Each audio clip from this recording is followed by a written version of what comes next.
Baik. Jadi kita akan tengah sikit sebanyak Tuan Haji Munir yang telah diberkongsi pada 26 bulan 26 bulan 7 ni.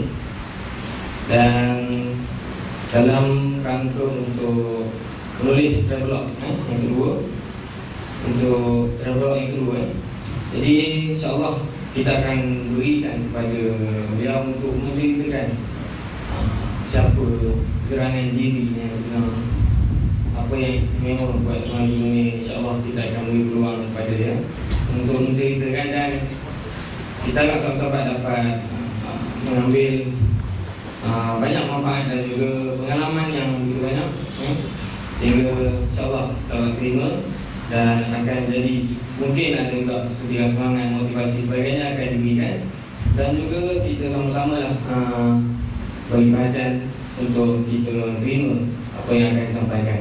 Jadi untuk itu saya silakan kepada Tuan Munir untuk meneruskan majlis pada hari ini. Silakan. Berapa jam? 5 jam. 5 jam. Bismillahirrahmanirrahim. Alhamdulillah wassalatu wassalamu ala asyrafil anbiya'i wal mursalin wa ala alihi wa sahbihi. Alhamdulillah nahmaduhu wa nasta'inuhu wa nastaghfiruh.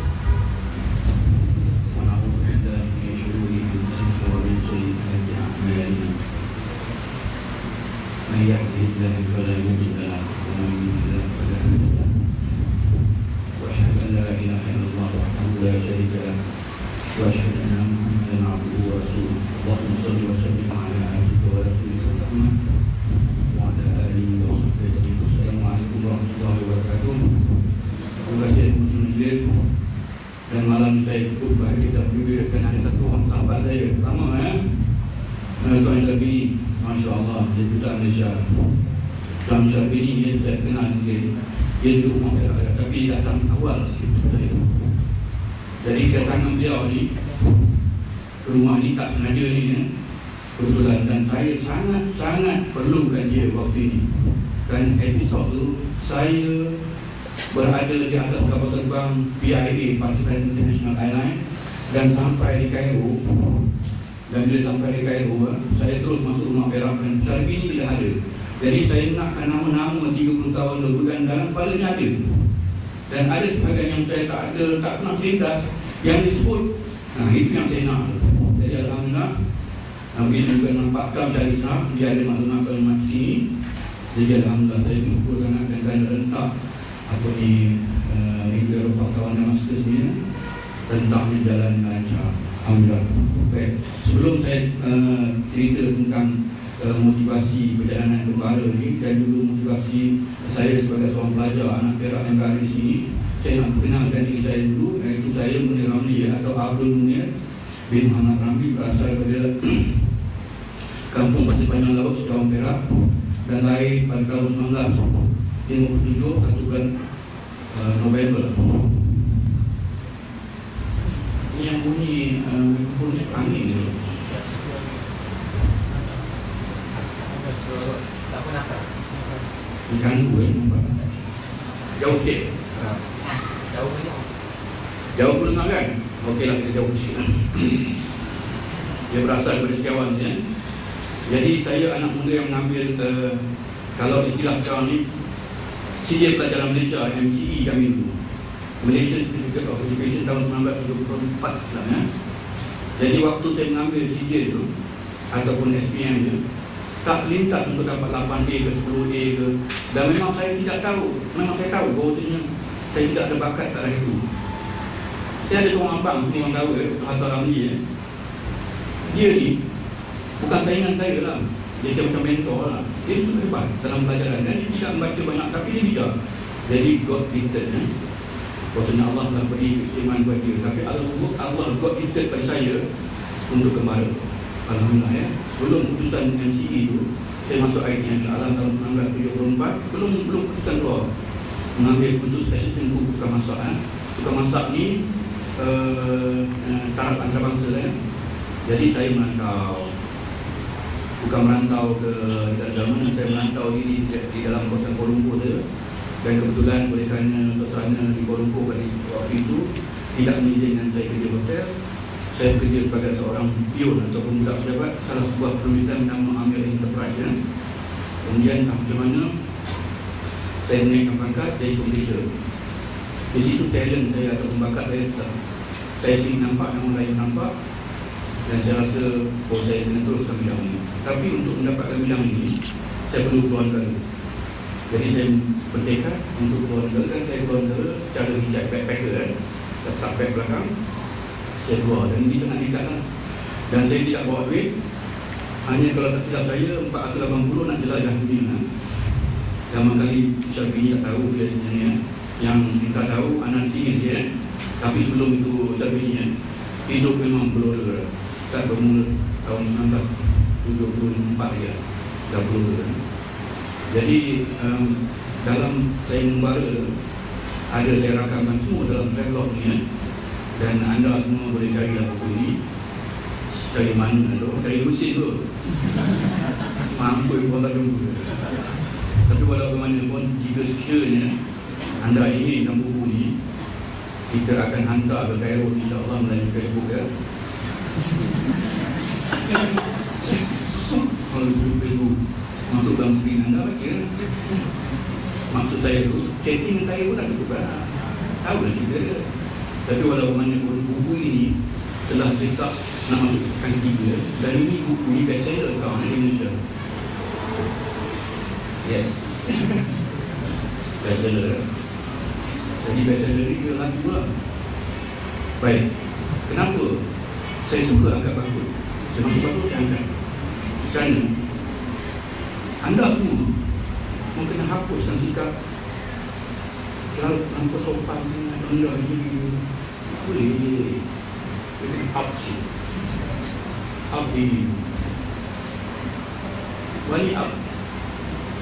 Cuba bagi kalau saya naik taksi dulu sih. Kawan-kawan yang naik taksi tahu macam mana saya tunggu orang Arab sih dengan penuh jagaan. Dan saya boleh, kalau mungkin sampai ni dia bahasa Mesir saja, tapi saya ada lagi 2 lagi kali, Arab Syria dan bahasa Saudi.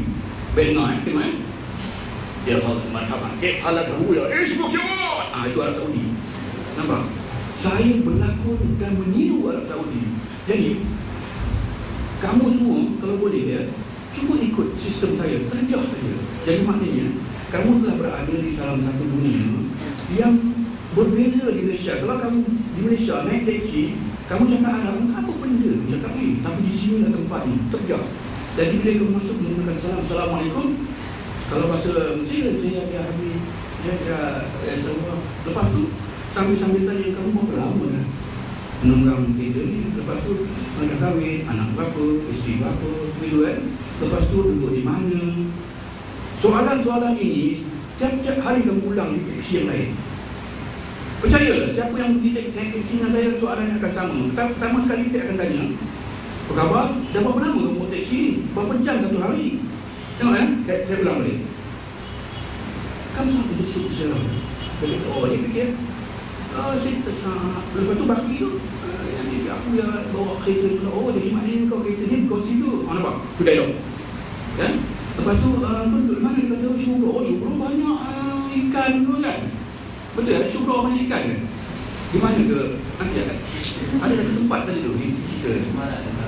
Dia malah okey. Banyak ikan. Lepas tu dia tanya ikan tu macam mana. Lepas tu dia tanya dia mana minta khabar ada di sini. Nampak? Politik sikit bila dengar tu Oktober Syariah kita sampai gini kita dengar apa. Kenapa saya ulang-ulang tu? Saya takkan bahasa tu. Lepas tu nak kena tengok je. Kalau dia sedap tu, kita salah tepuk tangan. Tak gitu macam ni. Dia kalau syok tu tepuk tangan. Dia last kali bila nak keluar, kita tanya apa? Dia tak mau duit. Kalau kita belah tak apa tu, tak nyanga dia kan. Dia tak apa, tak payah dah mesra tu kan. Tapi dia minta 40, kita bagi 50. Aduh. Nampak?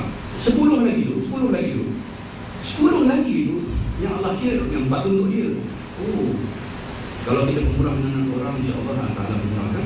Itu motivasi utama. Jadi maknanya rendah dan terjah kan. Rendah dan terjah untuk dapat pasangan baik.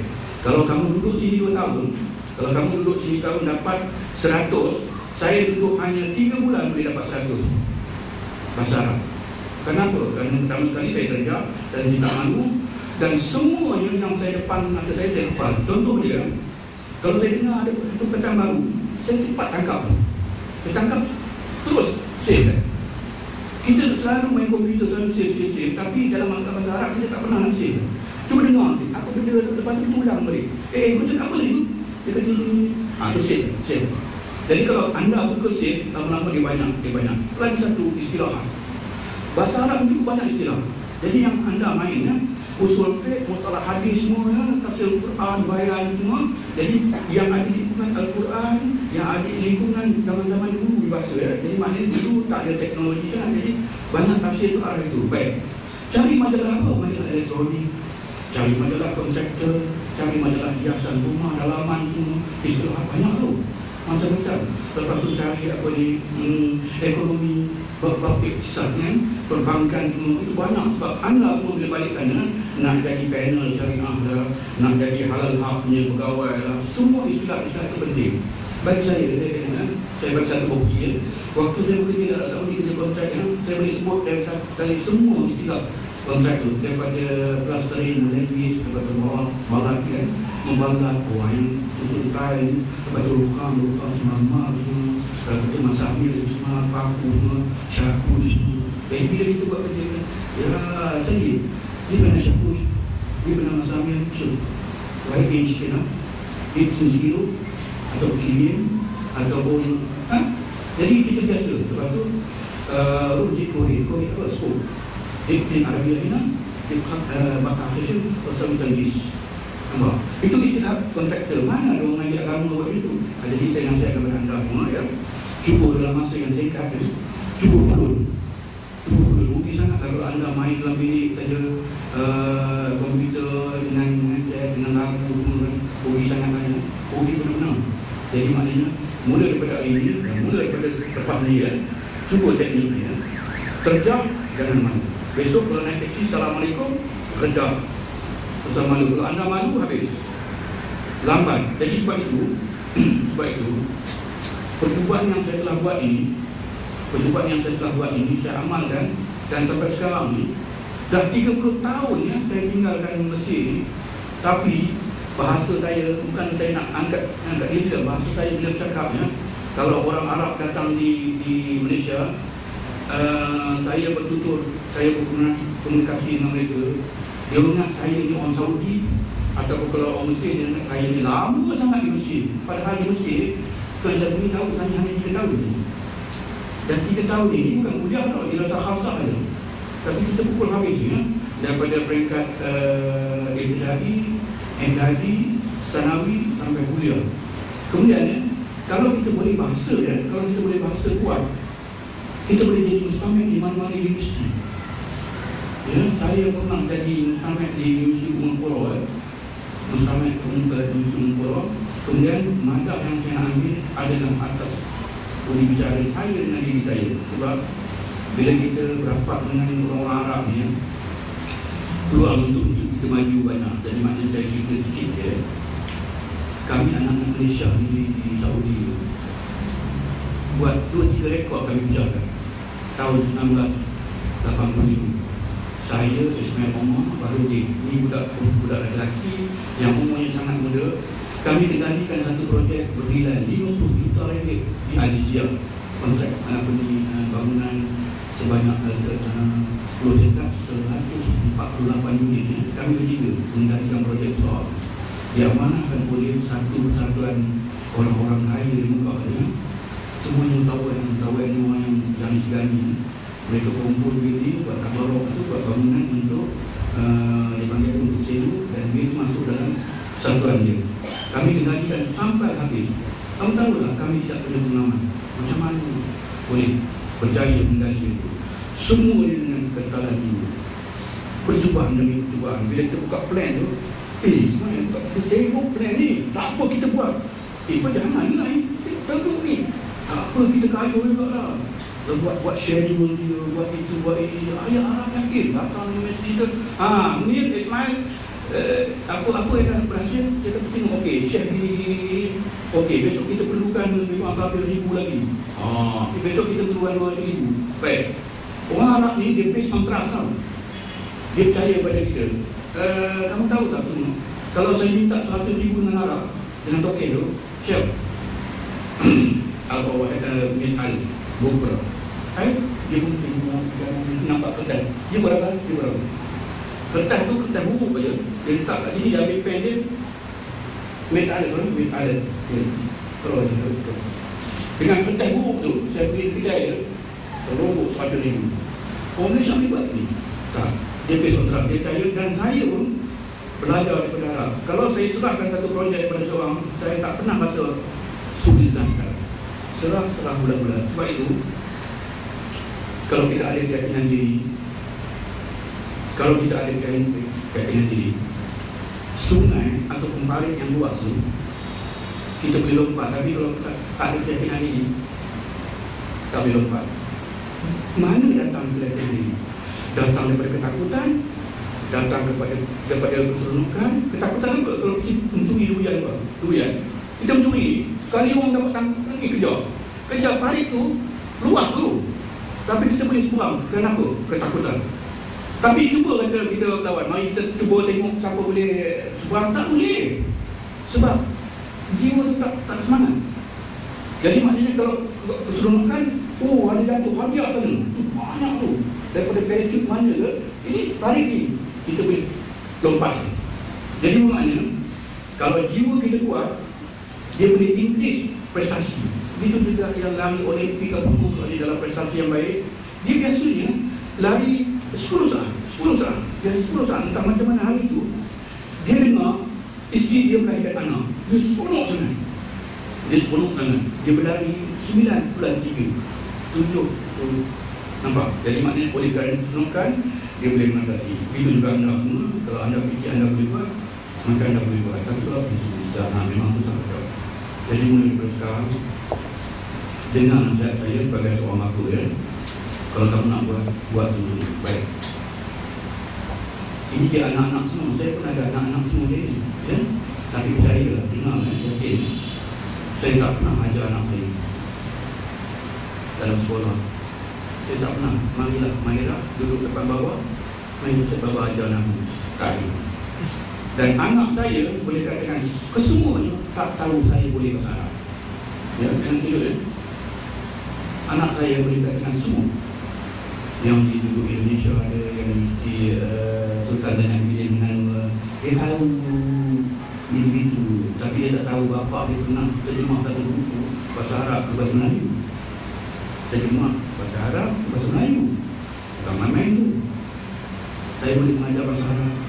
Saya boleh mengajar orang dewasa bahasa Arab. Saya boleh mengajar orang bertutur dalam bahasa Arab. Tapi anak-anak saya semua dah tahu. Isteri saya pun hanya seorang saja yang tahu.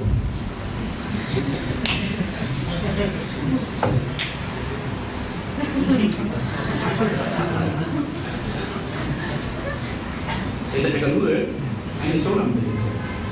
Dan saya kata, baik, semua saya jadi anak. Kamu tahu anak saya, semua saya kalah sekarang. Semua cemerlang, lampang di hari di masa, yang ada di Minnesota, Amerika, Sheffield, United, Bola-Bola. Saya tak ajar. Beritahu bapak, lepas tu kalau anak nak periksa resmen, tengok semua-semua, macam, kau apa tu? Rajin juga lah, iya. Dari mana boleh kalau kau nak lari pun, 10 tak usah. Kau tak ada 10 pun dah bagus. Kaya depan pun, lemas semangat dan kau memang tak boleh ke? Kau tak boleh ke mana? Marah betul kat dia. Dia boleh, dan dia tahu dia boleh, tapi dia kecil dia. Dia gelap kan? Tengok. Tak keluar ni. Dia fight. Dia dapat nanti ni lembaga kesihatan anda di Jordan kan. Dan banyak anak satu yang Malaysia tu ni. Ini saya cerita anak bukan nak bagi dia, cara saya didik dia. Nama Aisyah yang paling muda dia. Anda tahu tak? Aisyah ni kat rumah tak pandai cakap Melayu sangat. Asyik cakap orang putih. Cakap Inggeris saja. Dengan mak dia cakap Inggeris. Dengan saya pun dia baru cakap Inggeris. Ini Aisyah. Lepas tu, baru-baru ni dia bahas dalam bahasa Inggeris, dia boleh challenge yang dewasa sampai yang dia kata 5 dekat KDU. KDU zaman Sarah University tu kan.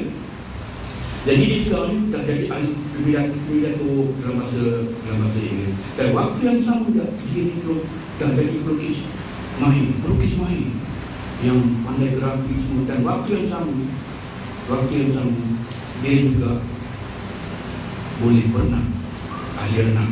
Jadi mana semangat kita tu diambil. Dan saya tak pernah bagi motivasi calon macam tu. Dan ada lagi satu orang, kamu dipandang lelaki Anjar, nama dia Zoki Anjar. Kalau tengok zaman muda macam saya kan, saya nak bagi muda saja Zoki nama dia. Saya bagi Zoki. Ini keluaran apa? Keluaran Kolej Islam Antarabangsa UIA. Sekarang ini dia tadikan bisnes dia. Dia ada satu bisnes soal kan. Dia tadikan rumah sewa saya. Baik. Ada satu anak nama dia Zainab. Tiap hari dalam kelas mesti tidur. Dan dia tidak boleh tak boleh masih kan. Bila nak ambil PMR, saya kata, kamu tak payah ambil PMR, tak apa.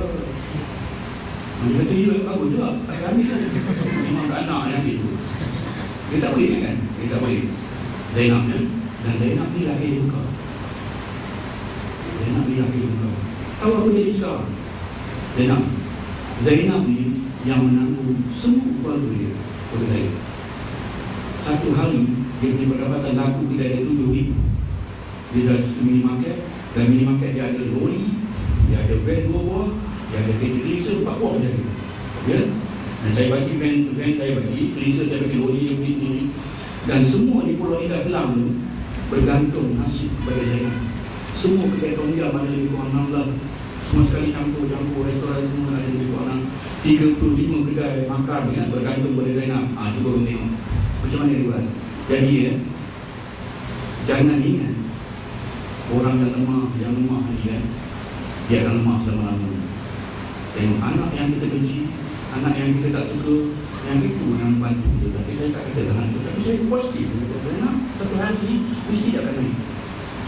Dia naik bila setelah dia berkahwin dengan satu orang. Dan orang ni pun tidak tinggi ilmu, tapi oleh kerana orang ni kita ikhlas nak kahwin dengan dia. Dan orang ini, budak ni adalah kawan saya. Dia nak panggil saya baba mana. Sampai sekarang saya nak panggil dia lemah. Masa akan nikah tu kan. Ini cerita kelakar, masa akan nikah, bulan akan nikah kan. Sudah semua siap surat-surat, dia tanya, engkau lepas kahwin kau nak panggil aku apa? Kata ni bapak Allah beli aku. Tak nak panggil aku. Pulang ni masalah lain. Tapi tak apa nama kita kat dulu. Sampai sekarang dia panggil bapak sedap, tapi saya tak terima. Sebab kawan. Dan orang inilah yang menghormati saya cukup hormat. Dan saya serahkan semua 100% bisnes saya kepada dia. Dan Dodi tadi satu perniagaan lainnya. Baik. Kenapa saya cerita benda-benda macam ini? Kenapa saya nak bagi motivasi kepada anda semua? Bahasanya tak semestinya kalau kita kutuk anak kita down, dia ambil balik sebagai challenge ya. Tak semestinya anak kita down, iaitu lemah dalam mata pelajaran, dia akan runtuh masa depan dia. Baik. Ada lagi satu orang anak yang tua sekali yang lahir di Roxy Serbi masa kita Roxy Musyad Wastaha dia saya pesan malam tu saya pergi tak jumpa. Lepas tu dia dilahirkan di Ustaz Kuala itu kalau tak salah $403 dia belanjakan dan mengambil maktab Zaitun. Jadi kan saya cuba nak pilih sekali nak ambil rekod dia sebab rekod dia dah terbakar. Surat kelahiran dia yang terbakar, bukan apa simpanan saja kan. Tapi itulah ceritanya. Dan ini dia lulusan UKM. Apa pula bisnes dia ni? UKM. Dan ini pakai produk. Ini pakai produk ya, Fatimah ni. Masya Allah, dengan mak dia yang pakai produk. Tokek air susah ni. Tokek air dan 2 lori besar. Lori bonded lah yang membawa air batu kan. Macam Atlas tu. Ini tokek besar ni. Masya Allah. Tak sejuk dia tu. Dalam kawasan Zainab yang sama. Jadi kita kontrol semua kerja tu. Dan saya, Zoki dengan saya, kita ada 13 pintu masa tu. Tengok ya, dalam Pulau Indah kita kontrol. Saya cerita ini untuk motivasi semua. Saya tidak ada degree, tak ada PhD, tak ada master, tapi mind the set. Dan sekarang ni pun saya masih dalam gembara lagi. Saya datang sini, saya menulis. Waktu saya lepas isyak, saya pun tulis. Lepas tu naik ni sekejap lagi saya tulis. Saya dah sampai 3 episod bawah. Dan semua menarik-narik, insyaAllah. Apa beli okay? Tapi sebelum beli, Facebook dulu. Ni ada yang chatting dengan saya tadi. Okey, selesai baik dulu. Baik. Kita buat kembara sikit, buat kembara. Jadi waktu lapang, waktu cuti sekolah macam ni, cuba kamu semua masuk Europe, masuk Eropah. Ya, pergi cek pergi Europe, tak kira perempuan lagi tu pergi Europe. Sebab apa? Sebab kita dalam timur ni, dalam kawasan Arab ni, kita kena tengok kawasan yang cantik juga. Jangan tengok kawasan Arab je. Bila kita tengok kawasan cantik, nanti kita balik, bilik kita nak kemas. Rumah kita rasa nak kemas sebab sana cantik. Isu je dan merantau. Selagi anda boleh, anda merantau lah. Sebab merantau ni akan membina semangat anda. Semangat kan? Jadi dalam Travelog Rindu Eropah, tawanan episod yang pertama ni, saya nak cerita bahawasanya buku ini dia akan tak lama lagi masuk ke sekolah ni. Sekarang pun dah masuk sekolah. InsyaAllah kita berdoa supaya dia ni jadi buku teks sekolah. Dan saya tengok orang yang membaca buku ni bagi feedback yang sangat bagus. Kerana apa? Dalam itu ada semangat. Banyak semangat. Dan buku ini tidak resis, tidak mengagungkan bangsa dan tidak kritik bangsa. Dan insyaAllah buku ini akan diterima dalam bahasa Inggeris tak berapa lama lagi. Dan buku ini juga tak lama lagi dengan cerita ni dia akan pergi ke Frankfurt dan Beijing, China. Frankfurt yang ada pameran antarabangsa telah dipilih oleh Majlis Buku Bangsaan ini. Dan buku ini sangat diminati oleh pelajar sekarang. Pelajar luar negara pun buku ini. Macam mana boleh jadi buku ini terbit? Dalam perjalanan saya tak pernah kakak gambar, saya tak pernah rakam, saya tak pernah cantik. Tapi waktu saya menulis, saya boleh ingat semua benda ini. Dan kenapa buku ini terhasil? Wallahualam, tak sengaja, tidak pernah dirancang dan tak pernah nak kata kita plan. Okey, perjalanan gini. Saya tulis selamba santai saja. Dan alhamdulillah buku ini telah terbit sejak daripada bulan Januari lalu. Dan alhamdulillah saya pun tengok dekat Singapura pun masuk dalam beri Singapura untuk berhalukan dia. Bermakna buku ini sudah boleh pergi kepada pasaran antarabangsa. Buku gambar buku cerita Mbak Umar Perak. Secara ini kalau tak silap pejabat kita di mana? Kat sini pejabat sini surau sini baik maktabah kita situ Ini apa jadi? Bila dia buat? Nak tanya. Ada tambah tingkat? Tak ada kan? Ini ada kan? Itu untuk bilik tu apa tu? Kau ingat bilik tu? Tempat masak ada tu. Jadi mana betul itu? Tapi betul bilik tu bilik okey. Lepas tu ni sini ada sengkang kan? Ini ruang syarat. Ini dua sengkang. Bilik tinggi. Yalah betul bilik tinggi. Aku duduk gila tinggi tu. Balkoni Masya Allah. 30 tahun dulu. Sahabat kita tak nak balik lah. Tapi tak apa, dia rezeki di sini. Baik. Sebelum saya nak turunkan, kita nak buka soalan tanya. Ada benda selit dalam rumah ni. Mana pula tanya dulu. Buat berani. Sebab saya suka nak jawab. Suka tanya. Wanita orang muslimat nak tanya. Cepat lah. Nak tanya.